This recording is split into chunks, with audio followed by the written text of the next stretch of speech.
Welcome to the Bad Tutors podcast. If you're here for the newest up-to-date information on the nerdy topics that are near and dear to your heart, well, let me tell you, you ended up in the wrong place.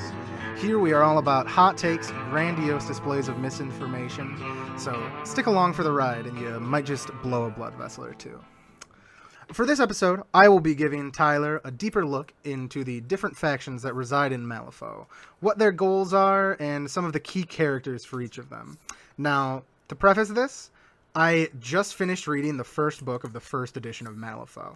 So while I may touch on some of the newer content, I will mainly be centering around the factions that are present in 1E, which include the Guild, the Resurrectionists, the Neverborn, and the Outcasts. I know that the Ten Thunders, the Bayou, and the Explorer Society are introduced later on in different expansions, in different editions even, but I'm a slow reader, so get off my back. This is what I know about them so far, and that is how the breakdown will continue. There will be some things included, there will be some things that are not included. But without further ado, let's hop into it. So we're going to start off with the Guild. Now, we talked a little bit about the Guild before. They're kind of the biggest driving force in Malifaux, realistically. They're kind of the most cut and dry when it comes to their goals. They more or less are just about finding out all about the soul stones and making sure they are making money off of them. Like we said before, so long as the soul stones flow, they don't really care what happens as long as everyone is in ridiculous danger. Like, as long as they're making money, they're more or less they're happy with cutthroat things. capitalists. And exactly. And they kind of gave rise to most of the other factions, realistically, as well, them being around. So as I talk about the Guild, there is going to be a lot of kind of crossover with the other factions, a little bit less so than there will be when I talk specifically about the other factions. So as we've kind of said, they're just kind of this rich and powerful thing. They're pretty authoritarian, strict rules, kind of pretty archaic views on how magic should be used, even like within the Guild itself. Like, obviously they don't allow people outside of the Guild to have any soul stones, anything like that. But even within the Guild, they're still pretty, I guess, set in the ways of the Earth. Like, the Earth had its own inherent magical abilities, and they haven't really wanted to move past that. I have the feeling that they kind of view that as like unnatural or going against the common grain of magic and how they believe it should be used. And that has given a lot of rise to their enemies. I can imagine that anybody who's innovative would look at magic and see it as being limited by the Guild. Exactly, and that is actually where the Arcanists come from. The Arcanists are a completely separate... Honestly, I'm going to get into it, of course. They're almost like the other side of the coin of the Guild, in my opinion. They're the same thing, but pro-magic and kind of a little bit more for the people. But they still have that very kind of common goal of it, just mixed in with a little bit more magic. So when it came to the Guild and all of their enemies, the main three enemies that they have so far are the Neverborn, the Arcanists, and the Resurrectionists. So out of your stock standard Guild soldier, there are different branches or divisions, whatever your word would want to be, for the different people to combat those organizations. For the Resurrectionists, you have the Death Marshals. For the Neverborn, you have the so creatively named Neverborn Hunters. And for the Arcanists, you have the Witch Hunters. All of these different sects have like kind of pretty purpose-driven ways to combat specifically the faction that they're going against. The first one we'll talk about is the Neverborn Hunters. They are kind of the most simple of the three, ironically, because the Neverborn, when you really get down to it, are kind of the biggest threat in Malifaux. They don't give a shit who you are. If you're not Neverborn, they're probably not a fan of you, and they probably want to kill you. They don't want you in Malifaux. So it's a little weird that they're kind of the simplest to explain. As a recap, the Neverborn are the sort of undead that naturally occur in Malifaux, correct? They are not exactly undead. That is kind of how people first viewed them when they started discovering them. They are, from what I've seen, more akin to almost demons in a lot of ways. They're a more powerful breed of creature than, say, humans or anything else that we've really seen in Malifaux. I'll talk about it a little more. More than likely, from what I've read, they are the thing that caused the initial death of everything in Malifaux. Or, if not the first one, certainly when the guild went in for the first time and then got absolutely shit on, that was more than likely the Neverborn doing that. So they are just incredibly powerful demon-like creatures. They can kind of like come in a variety of different shapes and sizes, of course, and then a couple of the like higher, more powerful ones even appear very humanoid as well, and almost impossible to distinguish from any other human unless you have like a very trained eye and know what you're looking for, type of thing. So the Neverborn Hunters were one of the first things that the guild decided that they needed, as they knew that the Neverborn were a threat. They are also one of the more respected of the guild by like the populace of Malifaux, since everyone knows that the Neverborn are this massive threat. It's almost used as like a propaganda piece of like, look what the Neverborn Hunters did. Like, they were really able to shut this down and like really do good for the world under the guise of the guild, not under the guise of the guild, but like under the command of the guild. Look at how good the guild is doing. It's their, look at how great we are, guys. Don't worry about the all the fuck shit that's happening behind the scenes that's literally killing all of you. Don't worry about that. We're killing the demons. Don't you? It's fine. So the biggest one to talk about so far, and she hasn't even had a story yet, but I know that she and her family continue into the 3rd edition, so they're going to be a very big part quickly, I'm sure. This is Perdita Ortega. She is like really kind of your classic Wild West badass bounty hunter. When they first started having the Neverborn threat, the guild just kind of decided, we're gonna deputize fucking anyone that feels like they want to help combat this threat. If you feel like you have the skill to come take this on and do good for us, get in here. You're an officer of the guild, or whatever title they were gonna give them. And Perdita is one of the biggest ones to come of this. She was incredibly good at her job on her own. Very good. She kind of became like a celebrity, basically, in Malifaux. Everyone knew who she was, knew what she did, knew how powerful she was, and how well she could fight the Neverborn.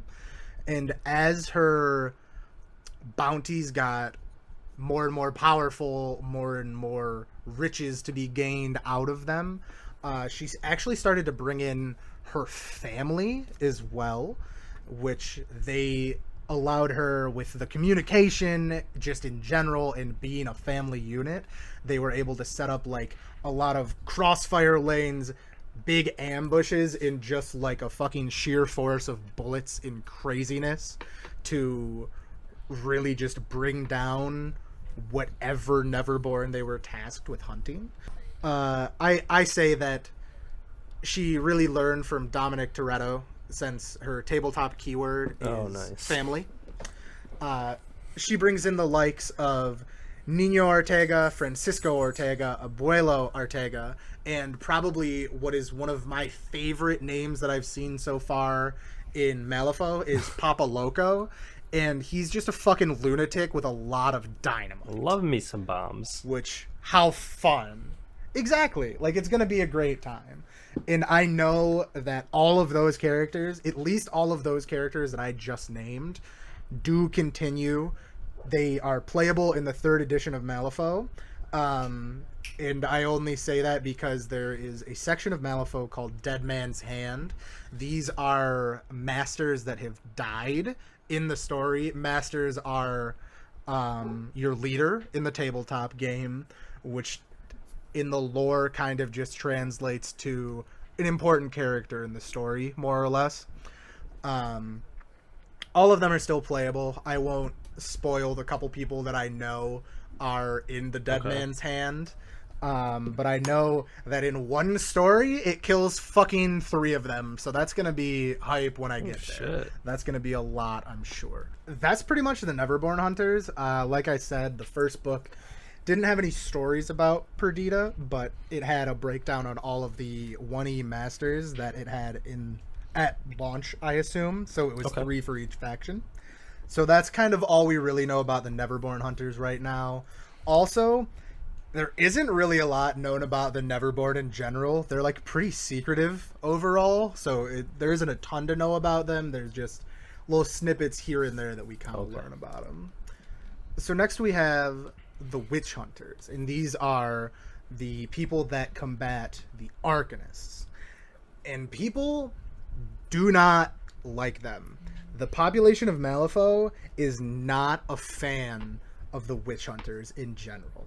And this comes from the fact that the Arcanists, while being like technically a criminal syndicate, that's what they are, especially in like the eyes of the guild, because they use the Miners and Steamfitters Union as the front to do all of their work. So they are kind of like, to get into it just a little bit, they have like their own flow of soul stones that they're making money off of. This is all of the magic users. It's kind of like a refuge for the magic users of the world as well. If you find that you have powers, you probably have like kind of an explosive episode for a second where you don't know how strong you are and something happens, and those people kind of really go to the arms of the Arcanists and they take them in, and it's like, oh, we'll take care of you, don't worry. You just have to do this job for us. So they, the people that have a natural affinity to magic, if I'm understanding this correctly, go through like a sort of spark where they discover their magical powers. It seems that sounds an way. awful lot Yes, like Planeswalkers from Magic the Gathering. Yeah, and is it really? in Magic the Gathering, all the Planeswalkers go through a traumatic event, and then it causes their spark to ignite, which is where they get their power from. And usually when their spark ignites, they uncontrollably planeswalk into a different plane. Oh, okay. Yeah, from what I've read, that definitely sounds very similar, minus the planeswalking. But yeah, they kind of have that, the big spark, something like that. But then obviously the guild doesn't like magic outside of the guild itself. So even if they are seeking you out to like maybe recruit you, which I don't think actually happens, that's just me being a little optimistic, hoping that the guild isn't actually just total shit realistically, but I don't think they do. I think they kind of lock you up and put you in the gulag as soon as you based find on magic. the setting itself, that's safe to assume. Exactly. But if you don't get caught by them, you either go to the Arcanists or hope the Arcanists find you, and then they'll help you out. And even if you're like doing jobs for them, it's still better than being in a fucking guild gulag. Like, it's better than nothing at the very least. It has to be that kind of a thing. So when they're doing that, especially because they use the Miners and Steamfitters Union, which is like, you know, all of the miners, all the people working to find soul stones for the guild, they're kind of viewed as like a Robin Hood type of a thing. So the witch hunters really aren't that well liked because they're often very shady about their practices. They still use magic, like they absolutely use magic, because how are you going to fight magic without using magic yourself, especially in a world where it's literally like a golden age of magic? So that'd just be incredibly tough to deal with. So they still have to use that on their own. So people don't really like them. They're often viewed as not, I don't want to say evil, but like kind of almost an evil thing with it, realistically. And the one person that we have for the witch hunters is Sonia Creed. This is actually another set that I just bought recently.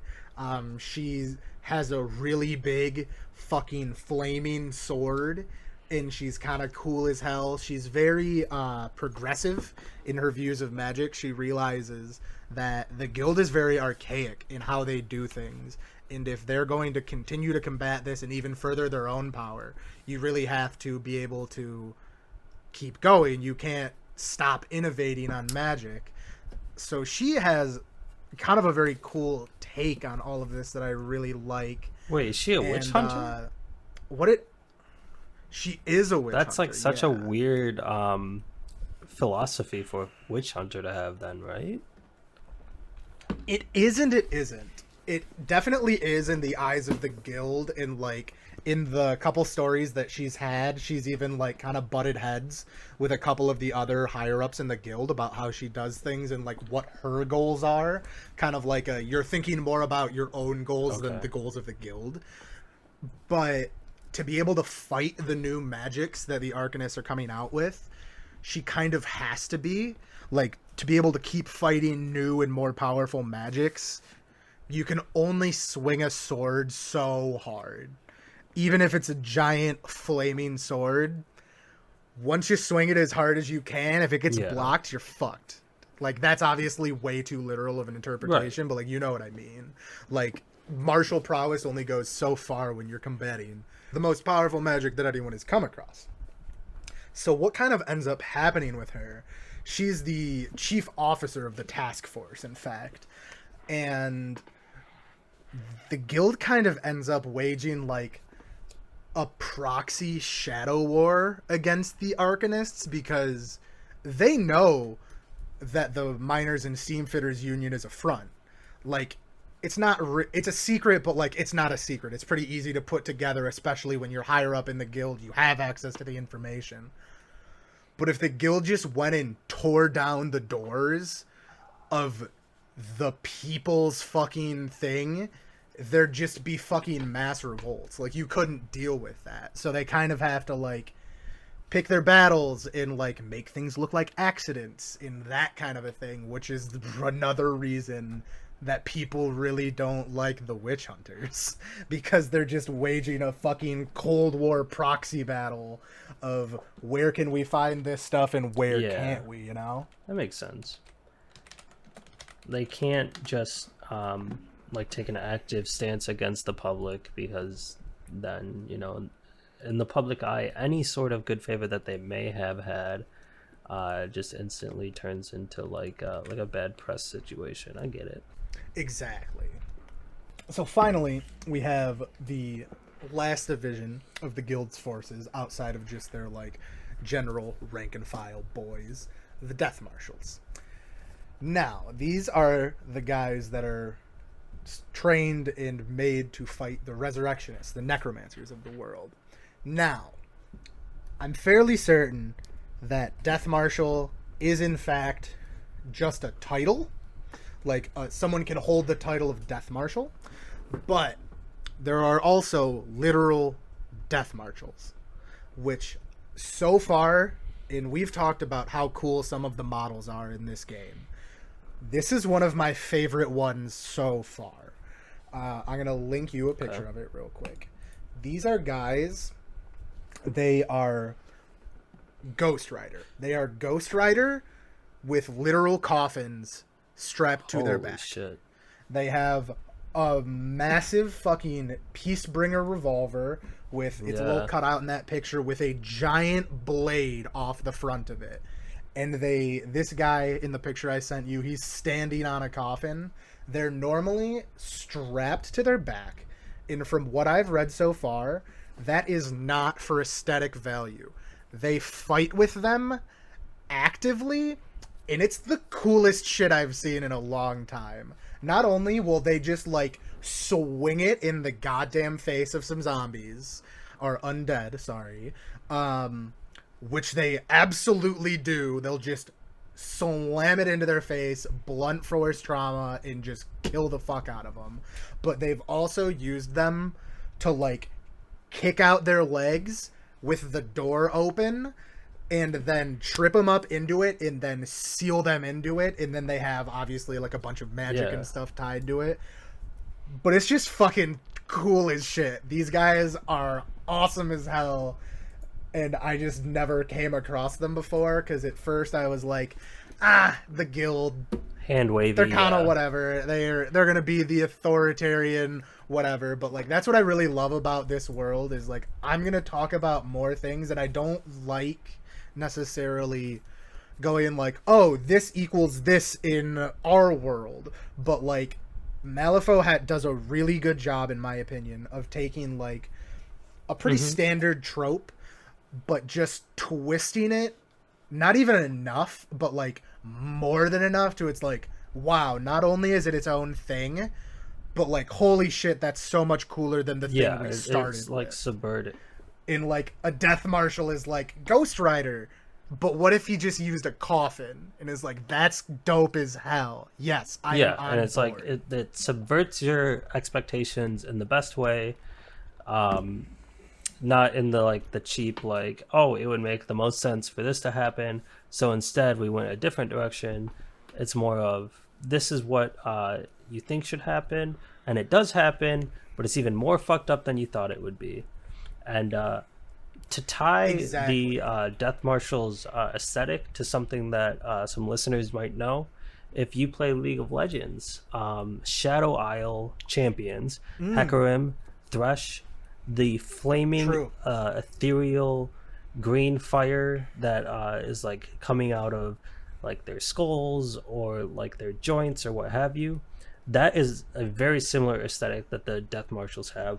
So obviously a very cool art style, gives them a sort of horrifying look to them, and super cool character art here for these guys. Yeah, I'm a really big fan of them. And to kind of tie into linking them to our world, I feel like I just thought of this, to be honest. I feel like a lot of the things have very similar tropes to what we use in literally our world, especially because half of Malifaux is literally on Earth, like in real world Earth. So like being able to like ground yourself into these characters and like going, oh, that's very similar to this, puts you in like a good spot of like understanding to then go forward with whatever crazy shit they also do. It's like a very smart world design choice to have it so grounded in reality that you see something and you recognize it for what it is, but then after digging below surface thoughts on like what you expect a cowboy to be, or like a similar thing like that, when you dig further into these factions and these characters, there's like some really surprising twists, and just like an expansion into a direction that you wouldn't expect like a cowboy setting to go, like necromancy in a cowboy setting. It's kind of crazy, right? A lot of fun. It's a fun take. This world is very interesting. Yeah, I've been a very big fan of it so far. So our character that we get for the Death Marshals is Lady Justice, and as we all know, Justice is blind. So Lady Justice fights blindfolded, and I assume is blindfolded all of the time as well, of course. But she has a blindfold across her eyes and still is an absolutely incredible fighter throughout all of that. Even though we don't get to see them yet, or I believe one of them is talked about very briefly. Her second and technically third in command, but I think they're like on the same rank more or less, are the judge and the jury, who are then accompanied by their loyal executioners. So we have Lady Justice, the judge, the jury, and the executioners. And I know in the tabletop game, her totem, which is just a model that when you have the master, you also get the totem for free. That's just how the crew building of that game works. It is the Scales of Justice, and it's just a guy honestly kind of Jesused out with a massive 2x4 across his shoulders with scales on either side.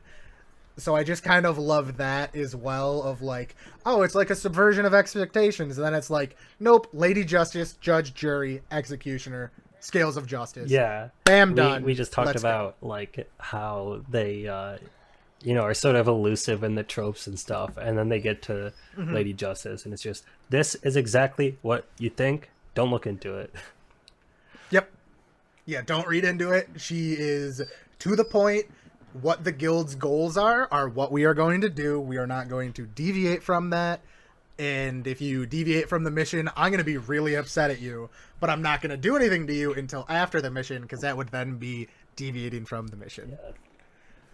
So that wraps up the guild for now.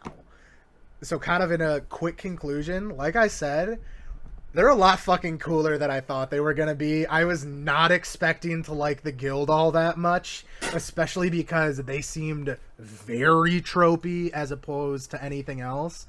But, like, I bought the 2E set for Sonya Creed. Like, they're really cool, and they've looked so far to be, like, a lot less black and white than I originally thought they were going to be, which I'm really hoping we're going to see more of in the future as well, as I continue. All right, so I just have like a reboots. quick question.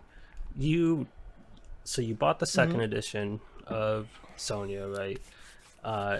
Didn't you also buy like the first edition of a set too? I almost have a couple times. I think I sent you the pictures for 1E Sommer. Which is just, oh my god. His new models I absolutely love. A lot of the 1E models, I won't lie, are pretty rough. They are a lot less refined than what we have right now. They're still cool, but I mean, it's not something that's exclusive to Wyrd, the people who make Malifaux. If you look at like the original 40k minis, they look like fucking trash. And the sad thing about 40k is if you play a non-Imperium Those are of the Man only models faction, that you have. you still have those models. Yeah, it's a fucking shame. I do have a question regarding but that's not editions, the point though. of this. Like, Yeah. the models, you bought second edition, but like we play third edition, right? Yes, so we do. So the only thing that matters actually, so long as there is still a model for it in third edition. So, for example, the Sonya Creed box comes with 3 Witch Hunters, Sonya Creed, or 3 Witch Seekers, sorry, and Samuel Hopkins, who is her right-hand man, kind of. He's even mentioned in the story, but again, very briefly, so I don't know a ton about him yet. All of those characters still exist in third edition, have stat cards and everything for it. So if I were to run them in the tabletop, which eventually I'll paint them up and probably do, especially because they're kind of the direct counter to Rasputina, who feels very strong every time I've played her. Or played against her, I should say. As long as you're using the third edition rules, using old models is perfectly fine, to my understanding. I won't speak for competitive play. I'm not positive on that, but like I know for Games Workshop, even with the shitstorm they're going through, you can run older edition models so long as you're still using current rules. And specifically for a tabletop war game, so long as the size is the same. So that will mainly come down to bases. So say, I believe Malifaux is a 28 millimeter system. So as long as you're using 30 millimeter bases, because that's where all of your measuring is going to come from. Like realistically, if you have a 30 millimeter base and a rock glued onto it and you go, that's Sonya, it doesn't really matter so long as you're using the accurate measurements and all of the accurate rules Gotcha. and things like that. So I wouldn't be able to run her with the 2E cards, even though I have them. It's not like I could go, oh, I'm going to keep the 3E stats, but I like the 2E abilities that she has. That is definitely not allowed. But as long as I'm running them with 3rd edition rules, that's totally fine. Cool. So following the guild, we'll talk about the Arcanists. Like I said, I kind of consider them to be the guild, but from the other side of the coin, from what I kind of understand about them. So most, if not all of them, are magic users. I don't want to say all of them are, but certainly like 90% of them use magic. Otherwise, why would you be in the Arcanists? Unless you're just trying to find some money, I guess. Excuse me. So they formed because they were very unhappy with how the guild was handling magic in the use of soul stones. And now, like I said, it could definitely be viewed as a criminal syndicate, especially by the guild, who 100% views them as a criminal syndicate trying to stop their flow of soul stones to create their own. The leader of the Arcanists is one Dr. Victor Ramos. Now, he started out as an inventor, and like a pretty brilliant one at that.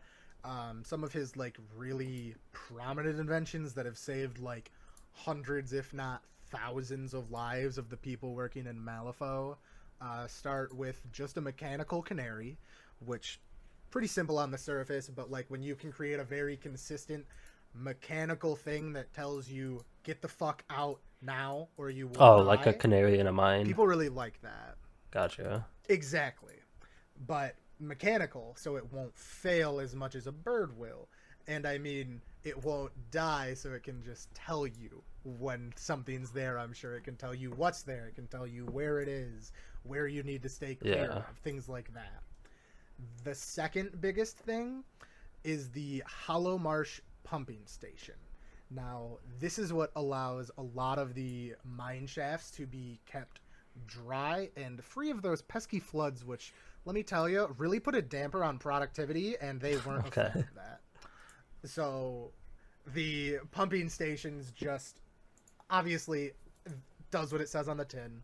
Whatever water is there, it takes it and pumps it out to a safe location where it won't harm the mines at all, which, like, you'd think, oh, a mine shaft closing in, people might be happy about that. It's less work.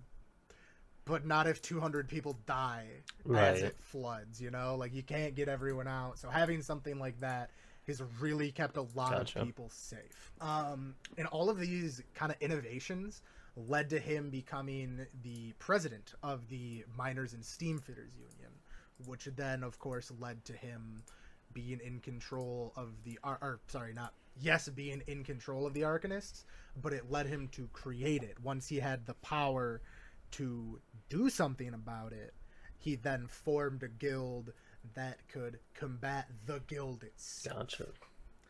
Gotcha. And they tend to help the community even outside of miners and things, because they just have money. Like I said, they're almost like a Robin Hood style faction to a lot of the citizens of Malifaux, and it's where any magic user that finds their power kind of runs to save themselves from just a life of fucking abject poverty and horror under the foot of the guild, pretty much.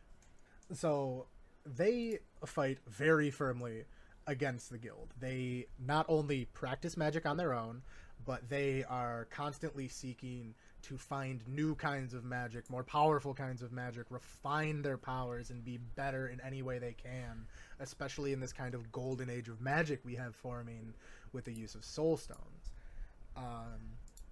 Now, they do have their own streams of trading soul stones as well. They have to be able to make their own money to supply everything that they need. And I mean, even if they're not trading them, they have to have soul stones to be able to perform and practice their magic. So they have, since they're not in control of the mines, but they are the miners. So you're somewhat in control, like a little bit at least. So that's like kind of a big guiding part of the Arcanist, is like, same as the witch hunters, they can't fight directly against the guild. They're not powerful enough to just come out and go, fuck you, we're in charge now. The guild could still shut them the fuck down. So it's this weird give and take of like, all right, we're still hitting our production quotas. You just don't know about the other 10% behind our production quotas that we're hitting anyways. And then just not telling. They're just lining their pockets a little bit. Nothing to see here. Nothing to see. You get your money, we get ours. Don't ask any questions. Similar to how the kind of outskirts of Malifaux work. And I mean, a lot of the mines are in the outskirts, so it makes it a little easier even. So the next master is also a member of the Arcanists, but we haven't seen much of him yet. He's popped up a little bit here and there. His name is Marcus, and he is a master of chimerancy, is how I'm going to say it, which in the book is described as being able to cultivate the most desired traits of a specimen.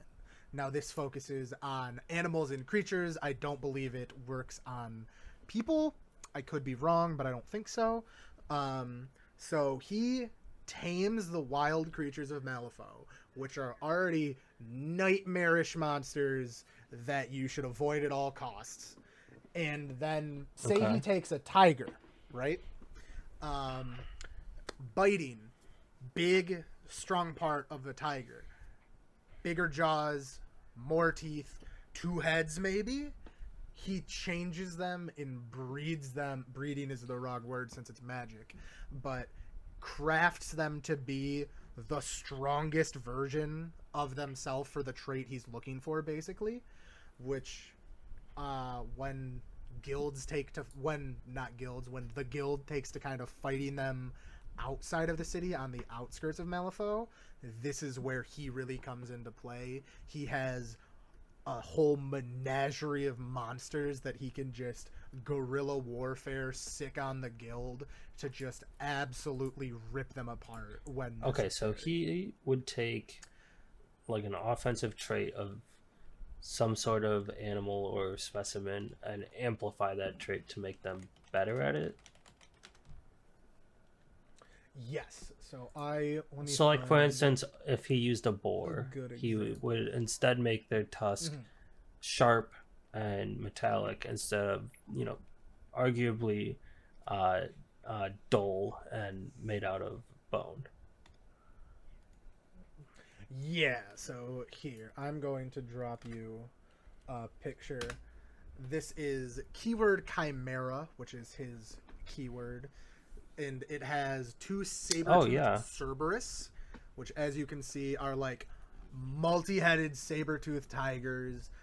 There is Kojo the gorilla, who is this gorilla with spikes protruding out of his arms. So that's like kind of... I guess it doesn't even have to be like a trait that it already inherently possesses, necessarily. It can be something that he just wants it to have. Like, gorillas don't have fucking spikes unless those are teeth or something in the lore. I don't know exactly. But, like, he can accentuate and, like, from what it looks like, totally change a creature. He mutates them. What he wants it to, almost. Okay. Yeah, exactly. I'd say it's chimerancy, obviously coming from chimera and the combination of multiple things. I'm sure if the people at Wyrd have an evil sense of humor, there's a half girl, half dog model somewhere to piss off every Full Metal Alchemist fan that's ever existed. Yeah, it really would be. I kind of hope there is one, though, to be totally honest with you. Just because that'd be a great fucking reference to have. So finally, for the Arcanists, one of the other masters that we're introduced to is Rasputina, of course, who I knew a little bit about beforehand, as we kind of mentioned in the previous episode. She doesn't actually start out as an Arcanist at all. She is just a magic user that is sent to Malifaux from Earth. The guild, as they do with many people, bought out her sentence. She was sentenced to a crime that when we're first introduced to her, she says that she can't even bring herself to talk about, and it's later hinted at and kind of revealed that she is more than likely responsible for the murder of her daughter. Oh, nice. Yeah, real fun stuff as always. So it was wrong of me to compare her to this system and this world's Elsa. That was wrong of me. Well, I mean, yes and no. She more than likely killed her daughter. This hasn't been like 100% confirmed, but like it's pretty fucking confirmed. I'm sure there's more to it than that. It's specifically mentioned that she drowned her daughter. So I'm sure there is more to it than that. God, I'm hoping there's more to it than that, I suppose is a better way to say it. So she was actually originally... She's a decently attractive woman. So she was originally supposed to be sent to work in the salon houses of Malifaux, which I'm assuming is a PC version of saying brothel. Okay. I'm not positive. It could mean something else. But regardless, she was, quote, proving difficult to tame.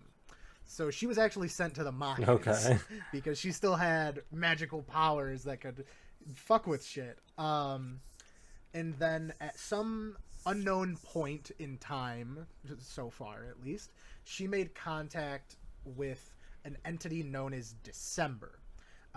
Making a pact with this creature or entity, whatever it shall be named. He gave her a lot more immense powers, that she was eventually able to break out of the mines with and make her way trying to figure things out. To kind of tie it back into Elsa, she kind of has not control over like a native tribe, but like a really inherent connection to a native tribe that worships December as well. Okay. So there is still kind of that native aspect to it somewhere tied in there.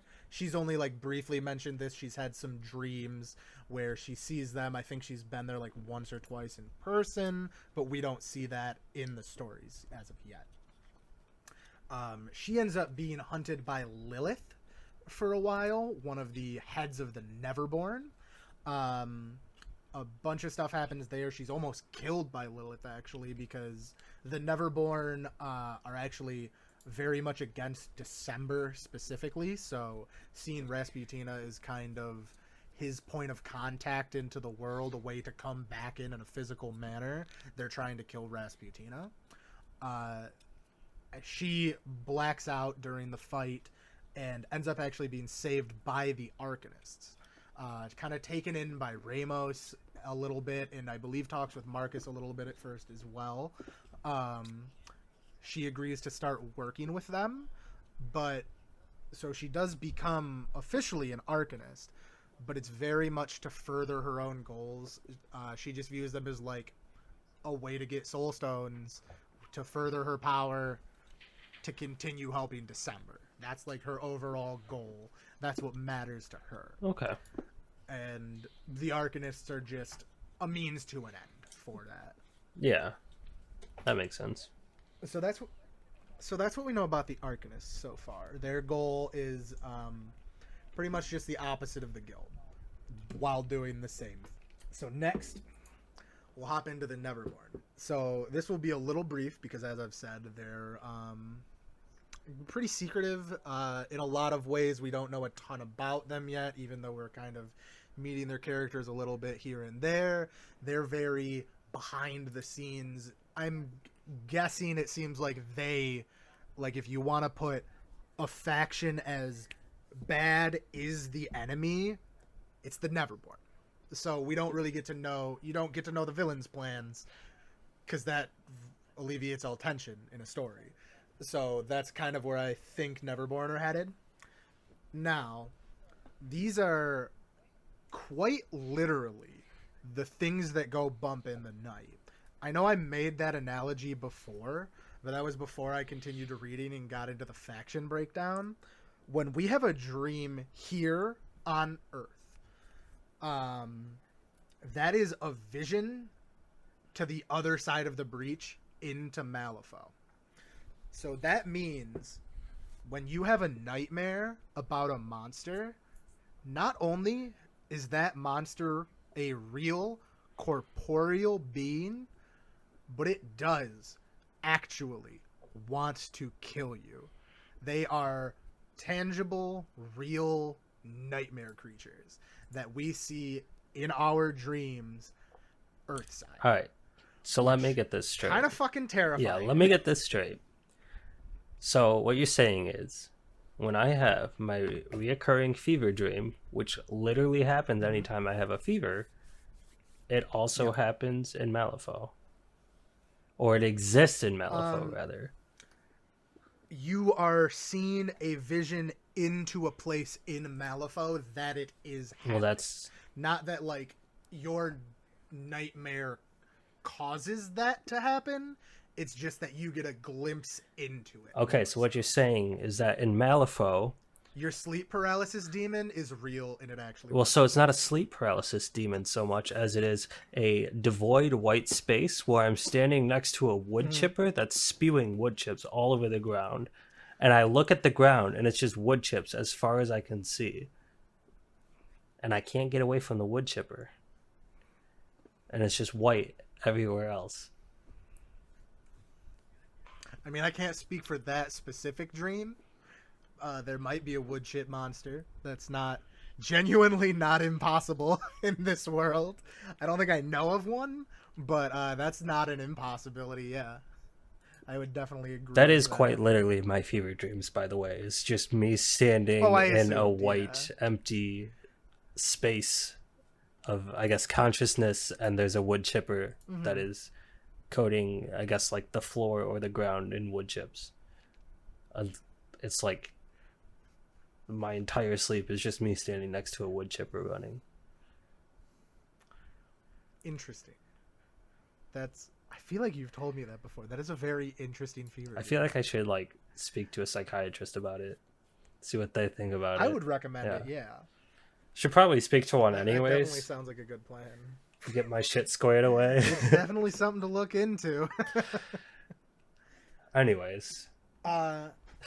So these creatures can take on a lot of different forms. So, like, you got your typical demons, like, literally Nephilim is, there's like 5 or 6 different Nephilim in 3rd edition, ranging in different size. There's, like, little baby ones. There's big fuck-off demons. They can be doppelgangers, and for one of the masters, literal babies. There's a baby that you can field in Malifaux, Baby Cade, and he, like, his whole thing is you can have any creature with the Teddy keyword, and they are, like, on your crew for free, but they have, like, specifications that go around it. But literal babies are something that the Neverborn can use to kill you. So that's always fun as well. So just to touch a little bit on them again, just a bit of a recap of how they came about to our knowledge. Wait, if the Neverborn use babies, does that mean that Rasputina counters the Neverborn? I will say I don't know if it's a real life baby or if it's a demon baby. But if it were like a baby the size of, like, say, her daughter, Rasputina is a fine pick into the Neverborn. Okay. Also, if it's a real baby, especially because Rasputina drowned hers, Corcoran from our current pirate Pathfinder campaign, also a direct counter to the Neverborn. Gotcha. Drowning children. So, just a little touch on what they are again. So when we first broke through the Great Boundary and got out of Malifaux City and started exploring some tombs around Malifaux, they started reawakening. There seemed to have not been a lot of them around, probably a couple still here and there, but that's when they really started coming about and killing everything again. Not much is really known what their goals are, like, specifically. My best assumption is that they're trying to kill everyone that isn't them. Like, they view this as their world. If you came through the Great Boundary, they don't want you there. This is their world. Get the fuck out. They seem to kill pretty indiscriminately overall, but that is not to say that the attacks are not, like, planned and executed in a very certain manner, but more that like they don't care if they're killing the guild, they don't care if they're killing arcanists, resurrectionists, outcasts. Killing is killing. Yeah. You know? Yeah. Like orcs So from the 40K. Oh, sorry. Pretty much, yeah. War is war, always good. So the first one that we're introduced to is when she is attacking Rasputina, and this is Lilith, mother of monsters, first of her name, queen of the Andals, lady of the seven. Sorry, wrong universe. She is my queen. Sorry, I need to stop. Lilith is the first named Neverborn ever encountered in Malifaux, and she's kind of the one that shows to the world, oh, these aren't indiscriminate attacks. Like, she's very clearly intelligent and knows what she's doing, and even if we don't know it, she has a plan of some extent, and like things are happening in a very certain order, and that's what like really kind of got the public off of its ass and like went, oh, Neverborn is a threat, like we need to deal with this. She is one of the most prominent Neverborn. She, along with Seamus, a resurrectionist that we will get into, kind of trades places on any given day for the #1 most wanted criminal in Malifaux. She is also one of the 3 leaders of the Neverborn, along with Pandora and Zoradia. So Pandora, to hop into next, that's really all we know about Lilith, is she attacked Rasputina, and she's in charge and very feared. Like, terror, her name will strike terror into anyone in Malifaux. Right, and she's my queen. She is my queen. So Pandora hasn't had any stories yet, only been mentioned once or twice. She appears as a human woman to most, and realistically as a succubus. In like, to ground it in something, she is, there's, people describe as a very oppressive atmosphere when you enter into Malifaux. She is the one that is blamed for this on a whole. Her followers are known as woes, and her art and abilities contain the box opens. So kind of like how we said, like, they're grounding things in the real world. I think she might be like the literal interpretation of like the mythological story of Pandora in Pandora's box. Gotcha. Like, if our dreams are a vision into another world, having a character that is Pandora makes a lot of sense, you know? Yeah. And that's like where a lot of the bad things seem to come from, especially being in the Neverborn. I'm a huge fan of her followers being called the Woes.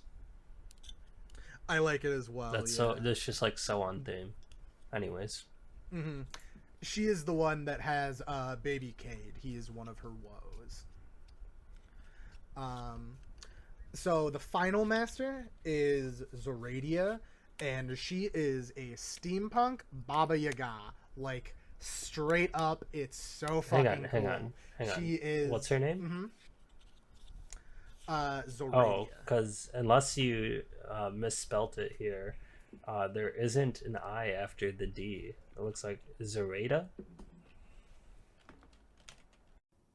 Yeah, so there's no I after the D. There's one before the D, but there's no I after the D, which would end with the Dia.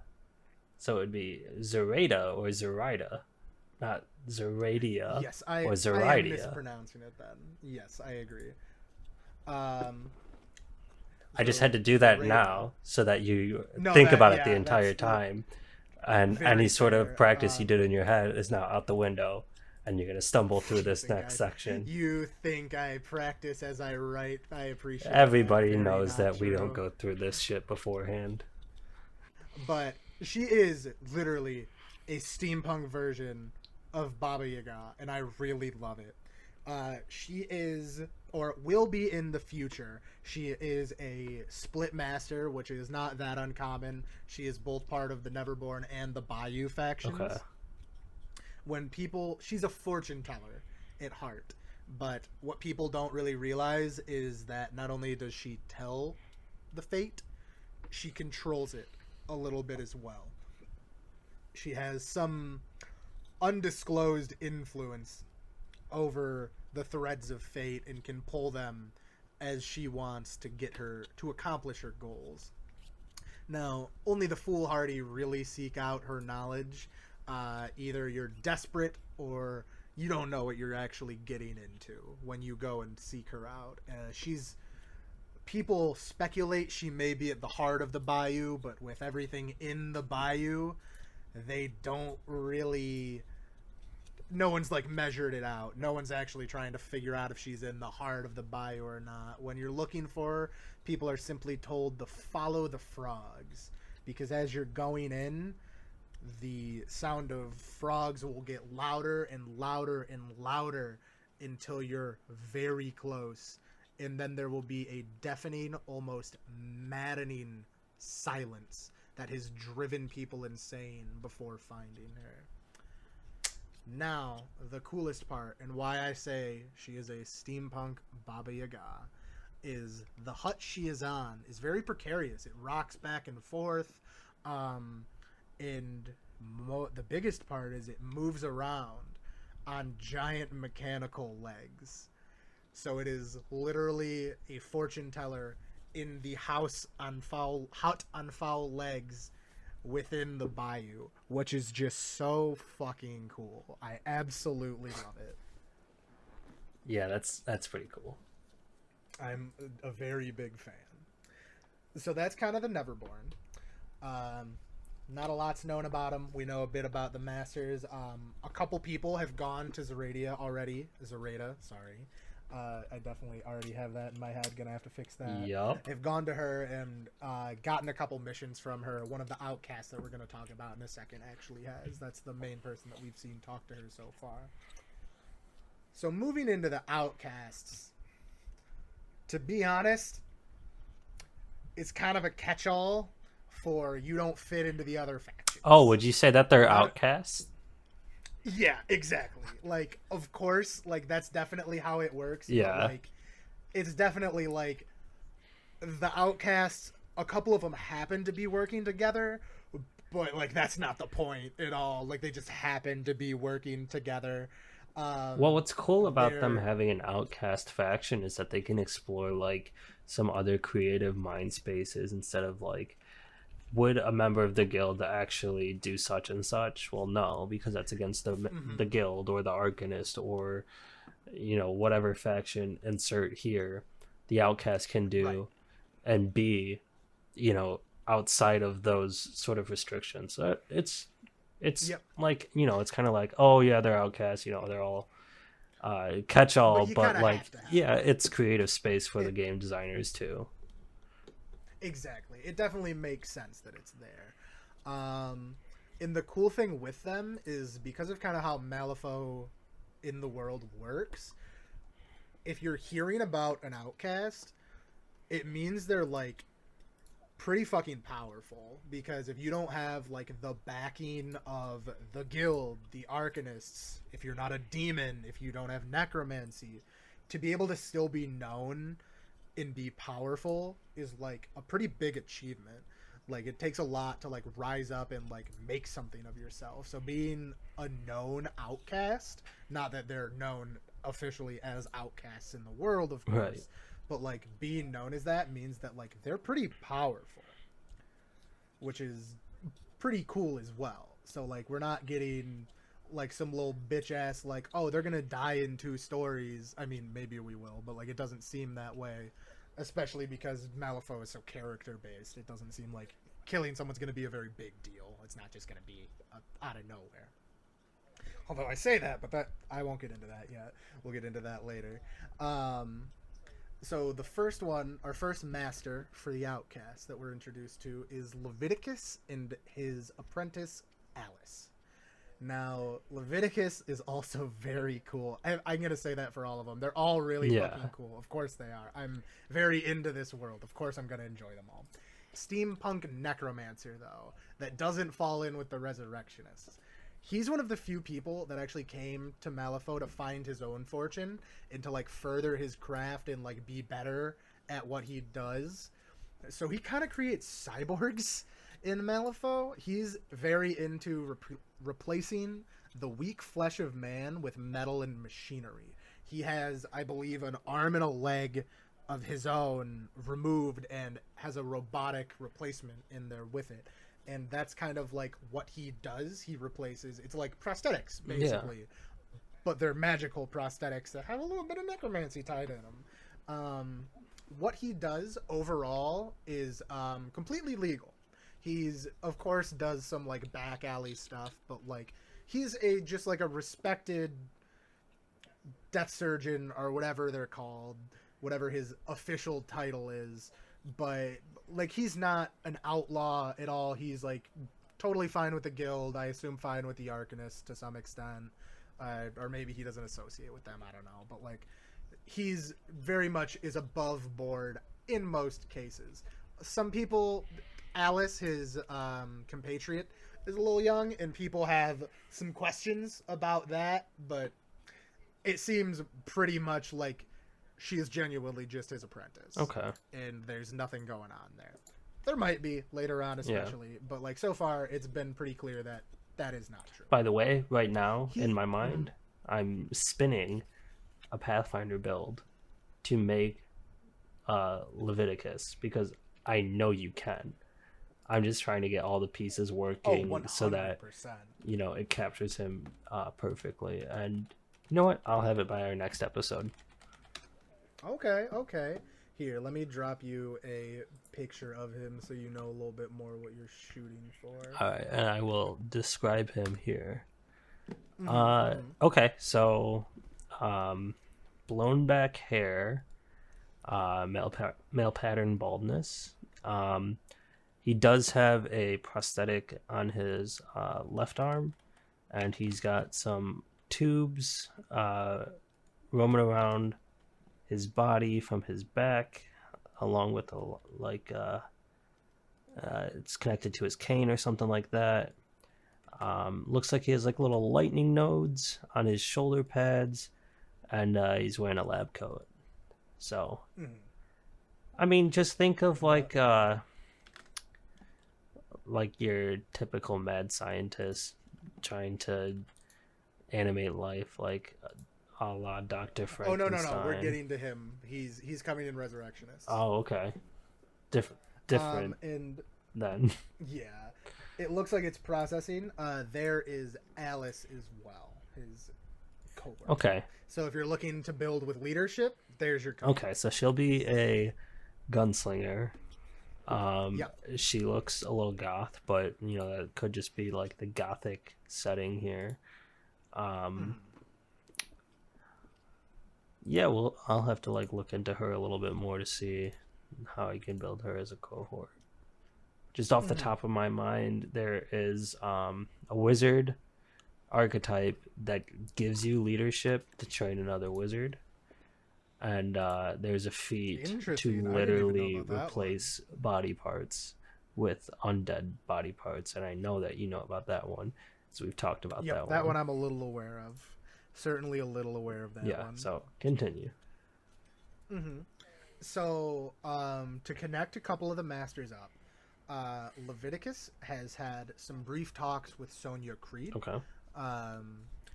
Not too much was discussed. They actually talk a little bit about the next master we're going to get into, and something that she has that they kind of want, or at least it seems that they want it at least. And his assistant, Alice, is also currently with the next master we're going to discuss, Victoria.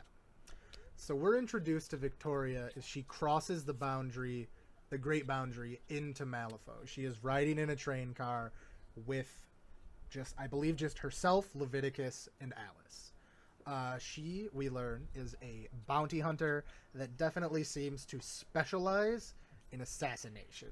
When she talks to Zoraida, she makes kind of an offhand comment about not what is the mark, who is the mark, because the question is never what but who. So she's definitely an assassin, I think, more than a bounty hunter, but she's a fucking good one. She's a really, really good one. When she gets onto the train, both Leviticus and Alice notice her sword. This is a very notable sword, even on Earth. It's said that she was a relic hunter in addition to being the bounty hunter that she is on Earth, and that her collection of artifacts exceeds any gauge of appraisal. So the fact that she's coming to Malifaux to do more and more powerful jobs is like even more of a statement on who she is and like what her driving force is. She's definitely just a bounty hunter, but what seems to be the most valuable piece of her collection she carries with her at all times, and it's her sword. And this is rumored to be the lost, I'm going to butcher this name, the lost Nhanto of Masamune, who is a real-life Japanese, considered to be the best Japanese swords maker to have ever lived. And there is even a story, I believe they've found it at this point, there was even a story about one of his lost swords that people have been looking for decades and decades and decades. So she has one of these swords. She doesn't ever outright say it, but like 100% for sure that's what it is. Gotcha.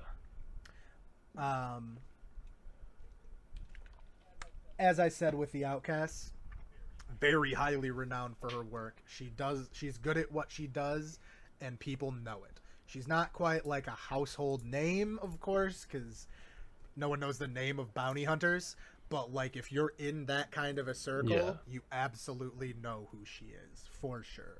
Especially with, after what we're going to discuss, people 100% know her. Now, the real defining feature of Victoria outside of her sword is actually the person that she works with the most. Herself.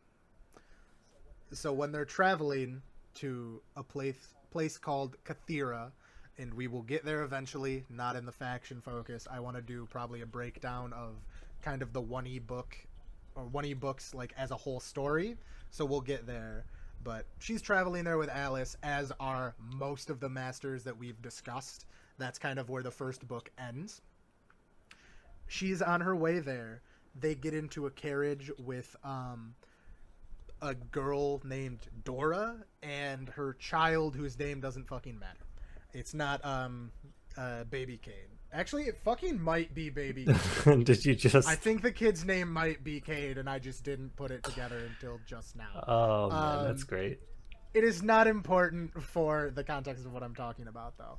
So they get gassed and attacked. The Dora is 100% Pandora. I'm shocked. For sure. Exactly. And when she wakes up, she's in kind of like this dreamlike state, and she starts getting attacked by a never-born clone of herself, or I suppose a doppelganger is probably a better word for it. I mean, the story is literally called The Doppelganger, so that's more apt, I'm sure. Now, in the final moments, she's able to subdue, not kill, the copy of herself, and in the last seconds, it cries out to her something along the lines of, "Behind you!" And as if she's looking through the clone's eyes, she sees Pandora running up at her with a knife and is able to expertly just position her Masamune sword behind her and cut through the visage of Pandora, waking everyone from the dream. When she awakes, there is still a clone of her there. And they, over the course of a little bit, figure out that they're basically clones. She kind of comes to the realization of, like, maybe if something happened to me on Earth, would this have just taken my place? What does this mean? Like, all of that kind of stuff. And further along the line, further than I have read, people start to go, like, holy shit, she is so skilled. Is it, like, she's in two places at once? Like, how is she moving this fast? Like, people don't get it. Because there is, and some people, when they appear together, just assume she has a twin. Not many people can kind of see through the Neverborn facade unless you're, like, really looking for it. So that's the person that she really works with the most. In fact, in, I believe, all of the editions, but for sure first and second from the cards that I've read, it's one of the only models that you're allowed to run two of, because it's literally the same person, but one of them is a Neverborn. She is also, as of right now, and I mean, as mentioned in the book, is the only person to befriend and work with a Neverborn in any capacity whatsoever. That's so pretty it's cool. a very interesting dynamic that they've kind of tied into the Outcast as well. She is just so full of herself and thinks so highly of herself that when she was cloned, the clone looks at, like, I guess the original, and is like, well, that's the only thing that's as good as me. And so now they just, like, work together. That's actually, like, hilarious. Yeah, it is. It's great. I absolutely love it.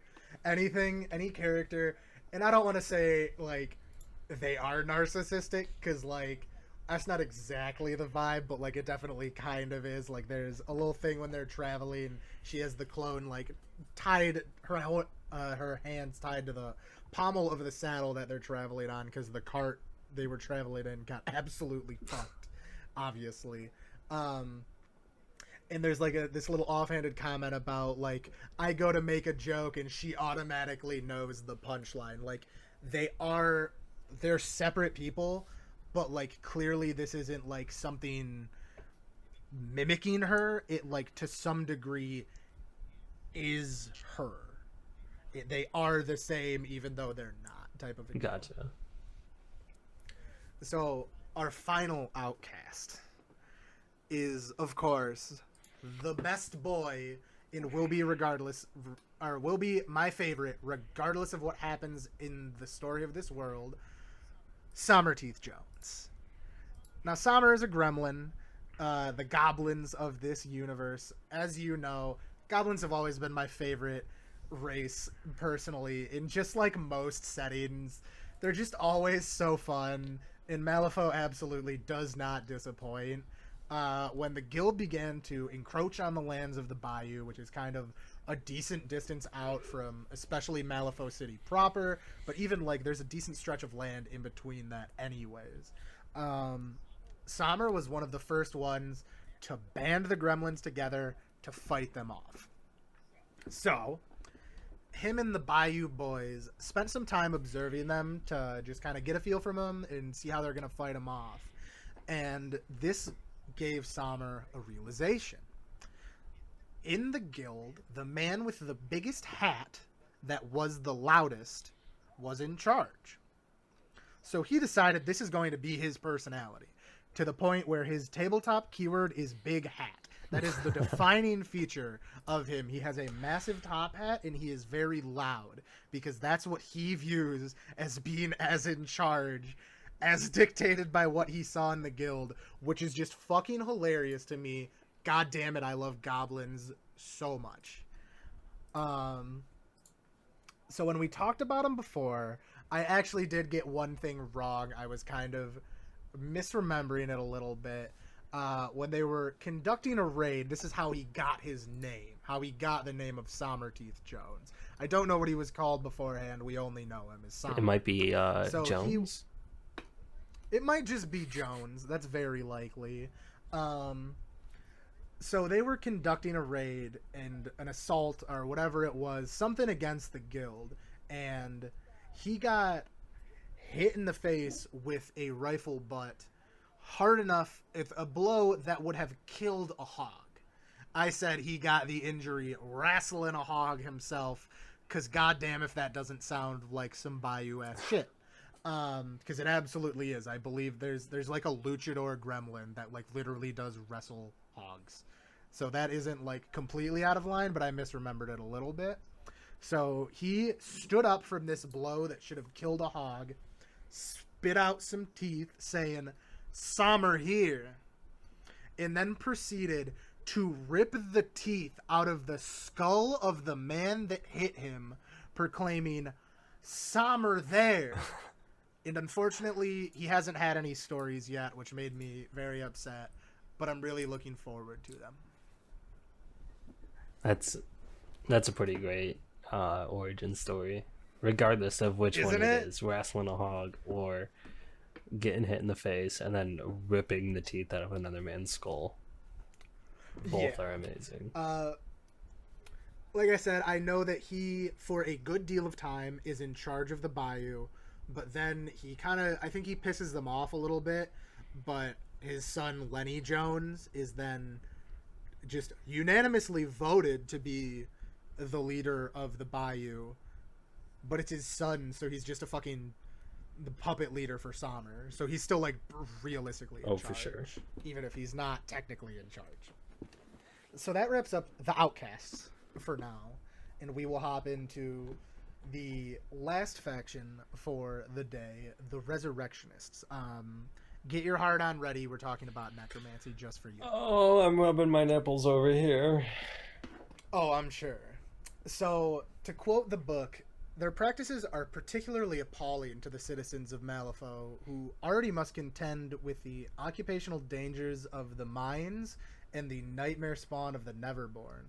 That some of the most terrible monsters this world knows are fellow men and women, former friends and family, is a grim realization. So, that's a perfect quote.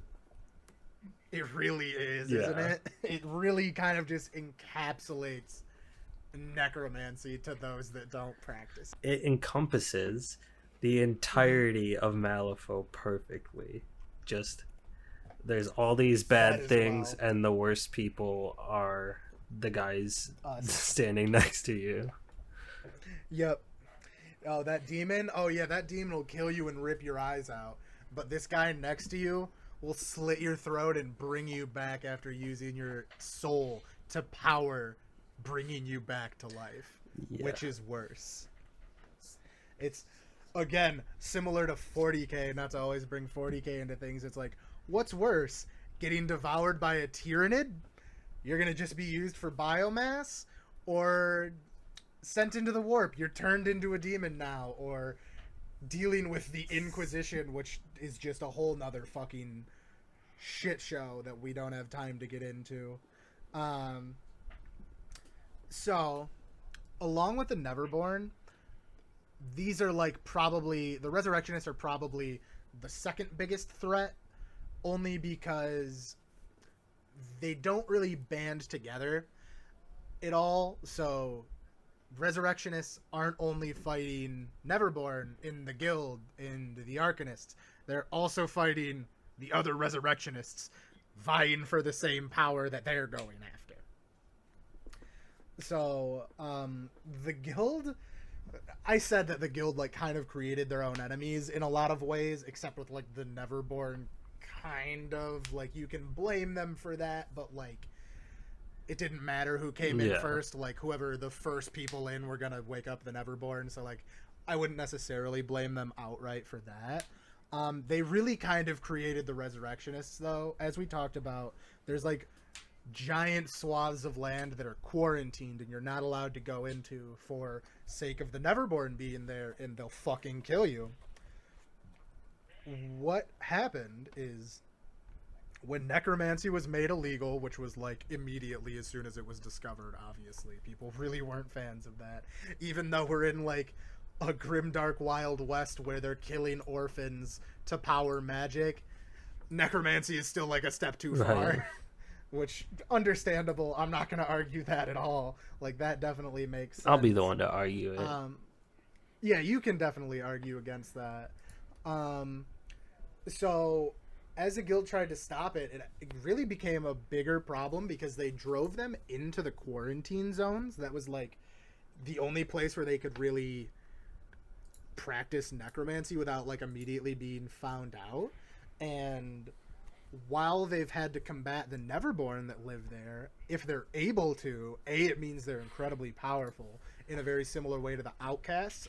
If we know about a Resurrectionist, they're pretty fucking powerful because they have to fight off all of these different things to be as strong as they are. And what they found is in the quarantine zones, in the areas that old Malifaux used to be completely populated, there were massive libraries. And a lot of them had tomes regarding necromancy and its practices. So when they pushed them into the quarantine zone, when the guild pushed them into the quarantine zone, what they actually did is kind of give them more power, because they showed them the way to the things that made them stronger. They showed them the way to these books that told them how to practice necromancy more. And there is some shared knowledge, like when a crime occurs, there's a lot of similar symbology in things, or like devices that are used are very similar, even though necromancers or resurrectionists very often work alone. Like they might have like one person that they work with, or they're working with the things that they bring back to life. They're not like the Arcanists. They're not going to form a resurrectionist guild. That's not how it works. So the real thing with the resurrectionists, not necessarily a total end goal, but to one of the masters, certainly an end goal. There's like kind of a mention of like this dark patron known as the Grave Spirit. Now, to some, this is just like a metaphor of, you're performing necromancy. Where does it come from? How does this happen? It's the Grave Spirit. It's just like a conceptual thing. It's not like an entity in and of itself. You know what I mean? Yeah. But to some, the Grave Spirit is incredibly real in like kind of like a warlock patron sort of way. Like, you are doing things for it. It is granting you more power based upon that kind of a thing. Like, it's a very real driving force of the resurrectionists. That's what they're doing.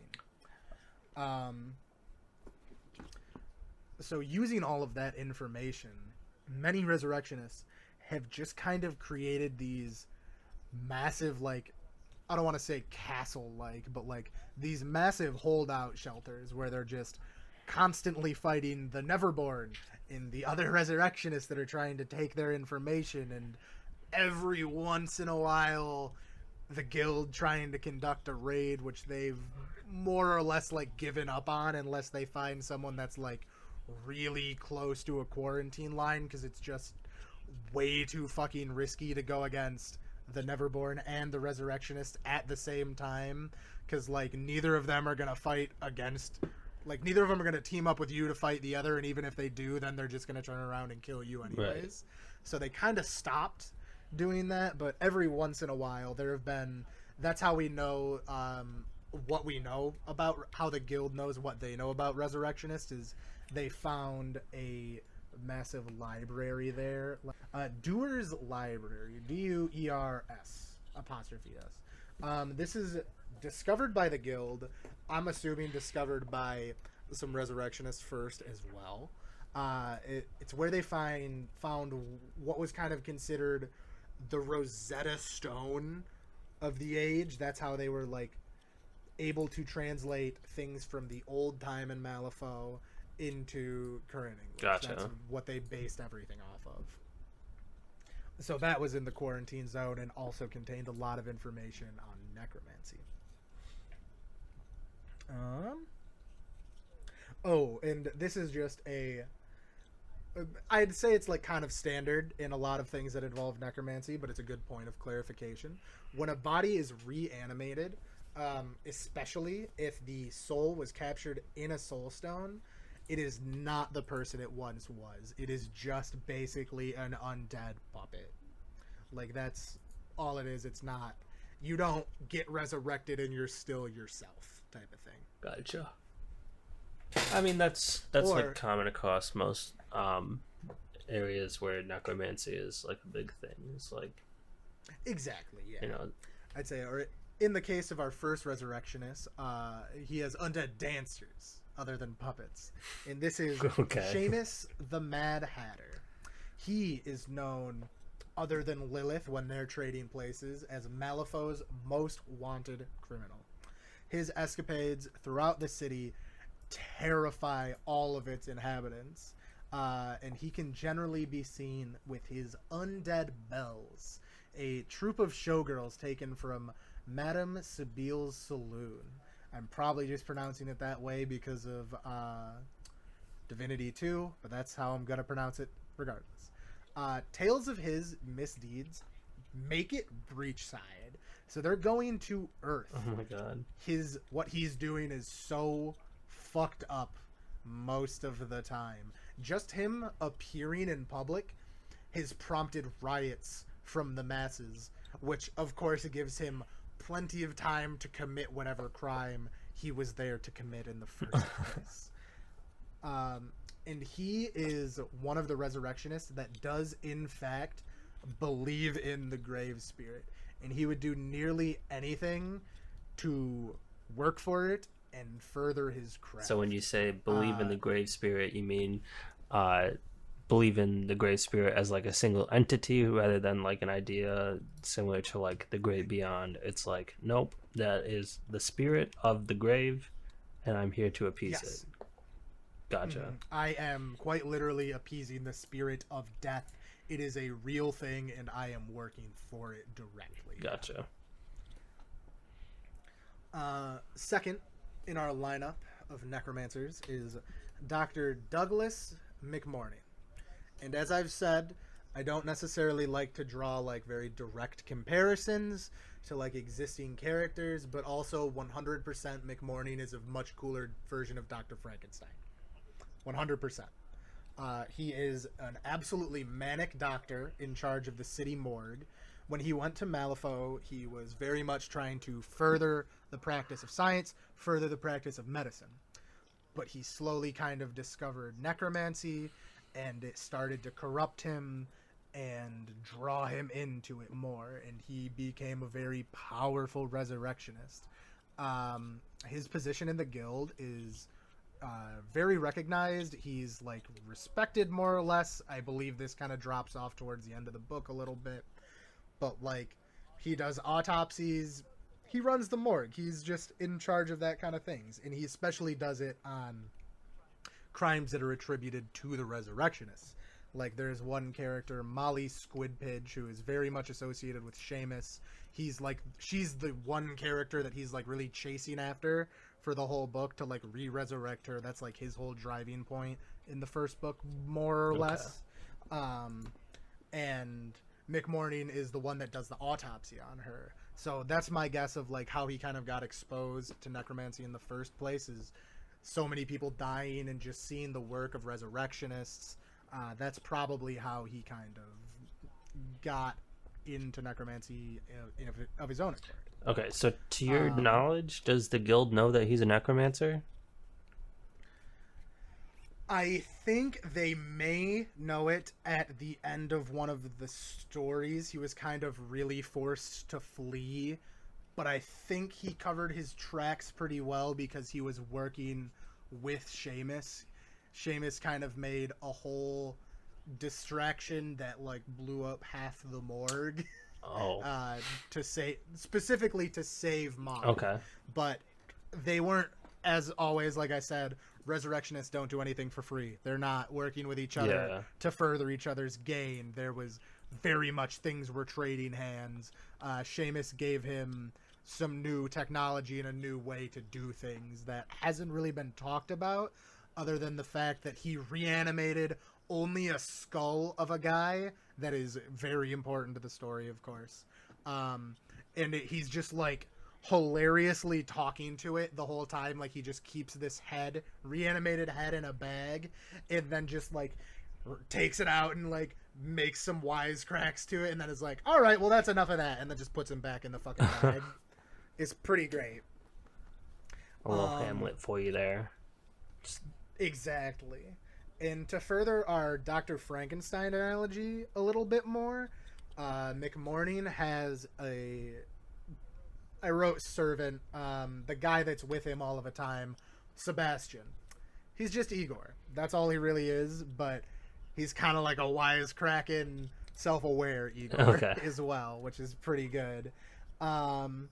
So definitely at one point, the guild was starting to get a little suspicious of McMorning, so they, as well as most of the resurrectionists, forced him into the quarantine zones, which the main way to find that now is going through the sewers, because if you go through any of the like normal checkpoints, it's just kill on sight with the guild. They have people watching them all the time. Gotcha.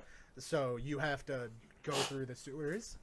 but in the book even it described his lab in the quarantine zone as a stereotypical mad scientist's lab, to the point that if he weren't so evil, it would be comical.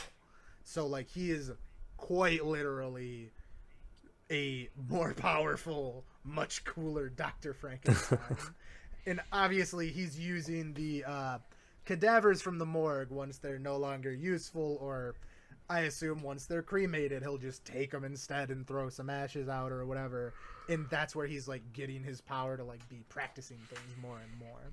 It's said that like when he's going through the sewers, he has to be pretty careful of like the resurrectionist beasts that are just down there, because when he has a failed experiment, he's just like, oh, that's fucked, into the fucking sewers with you, I guess. And that's how he fucking treats things. And so a lot of them aren't super happy with him, as you'd understand. Yeah. So he has to be kind of careful going through the sewers even to get to where he needs to go. The last of our resurrectionists and the last master that we will cover tonight is Nicodem the Undertaker. He as well has not had a story as of yet, but he is, as you could probably guess, an undertaker that robs the graves that he tends. That's nice. Very much his thing. He seems like he's going to be pretty interesting. He's viewed as like pretty respectable, and he's described as a gentleman criminal. Like he'll be very polite to your face, and then as soon as you turn around, take out a pistol and shoot you in the back of the fucking head. Oh. He is very strongly anti-guild. Like everyone's a little bit anti-guild, but like that seems to be what is going to be his driving force throughout. Of course, most resurrectionists don't like this. They're immediately outlaws for doing their thing, but he is very much that way. His goal, as listed kind of, is to overthrow the governor very specifically and replace him with a Lord of the Dead, to quote. I'm not sure what this is yet. I'm not sure if in this context a Lord of the Dead is like what Seamus views as the grave spirit, or if they're just talking about a necromancer. A necromancer is a Lord of the Dead in this world. That would kind of make equal sense. It's not really clarified as of yet, but he views necromancy and why he uses it as a power that the guild will never have, and they are too afraid to use it, so they will use it against them and create an undead empire under them, or over them, I suppose. So he seems like he could also be pretty interesting to see where that goes and how much he's going to, like, he's trying to raise a rebellion against the guild as a necromancer, so that could be very cool. I don't know if he's going to try and like tie all of the resurrectionists together or just like on his own. Well, do it. It could be very interesting. If I had to guess, it would be on his own. Most necromancers in any sort of world are extremely selfish and power hungry. So something, and it seems to be reflected in the world as well, here that we're talking about. So I would say he's probably just like trying to amass an undead army and then seat himself on the throne, so to speak. So exactly, that is definitely also my guess as to what will happen. Seems pretty cool though. Yeah, the resurrectionists seem like a fun faction. Seamus is, I don't want to call him hilarious. He is pretty funny. Like I'm here. He looks like a fucking leprechaun. Oh god. Except, not exactly. He has like some aesthetics of it and some that aren't of it in one of his models that I will try and find. Yes, here we go. He's just fucking a shirtless Chad with this undead. Oh my god. It's kind of fucking fantastic. Like, Seamus is pretty great. I very much do enjoy. It's hard to tell, but it looks like he's got a fistful of her hair. It really does look like that, yeah. If that's the alternate model, why are they not just calling these saloons brothels? Like you know what I mean? Oh no, no, 100% where Seamus took his undead bells from was either a burlesque show or a brothel. Okay. That is not in question. The one in question was more of Rasputina's. Oh, okay, gotcha. Or I'd say, I suppose, what does it... Let me pull that up. It was... No, because it was Madame Sabile's saloon, not salon. Oh, okay, gotcha. Yeah, and I definitely didn't misspell the salon because I copied that over. So, yeah, they are two different things, so I'm not exactly sure there. 100% they are showgirls. That is, like, non-question. Seamus is literally just reviving strippers. Because that's what he finds fun. Is using necromancy to be a pimp. He honestly kind of is. Let's just simplify his character that a lot of people spent a lot of time perfecting and writing into just he uses necromancy to make himself a pimp. Mm-hmm. And I'm really hoping he doesn't fuck them. I know he does, like for sure he does, but I'm just hoping that the book never covers it so I don't ever have to think about it. Although, I will say, when McMorning does the autopsy of Molly Squidpidge, he hands the judge some pictures. Not the judge of overhearing the autopsy in the trial that Seamus is going through, even though he's not captured at all. He hands him some pictures, and he's like, these are brand new. What are you it's like, these were clearly taken 2 weeks ago, and he's like, no, I took them today. Whatever magic he's using is like perfectly preserving her. Like she doesn't look like a corpse at all. She just looks like she died and has been exactly preserved that way. Where many of the other bells are absolutely rotting to death, but not to death, obviously. Right. She is not that way. So maybe that's like a stronger version of what he's doing, a specific version of it to like preserve her a little more. I'm not exactly sure, but it seems that there is something to it. Seamus is obsessive over Molly. Yes, 100%. Yes. Okay.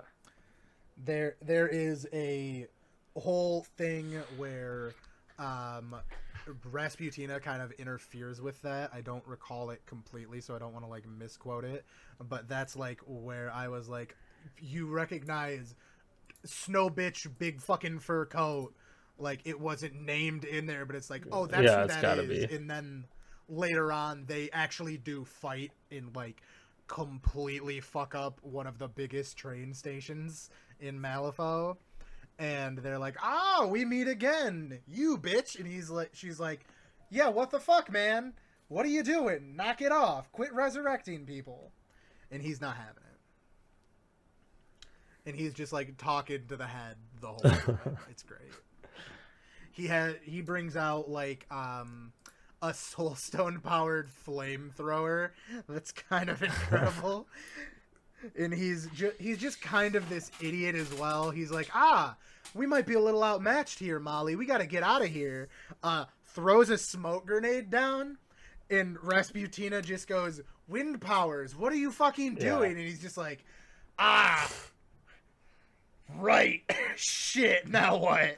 All right, well, to wrap up here, because we are now 45 minutes past what we normally record to. That was the factions of Malifaux, as presented by Ian, because he's the one that's been doing the reading on Malifaux.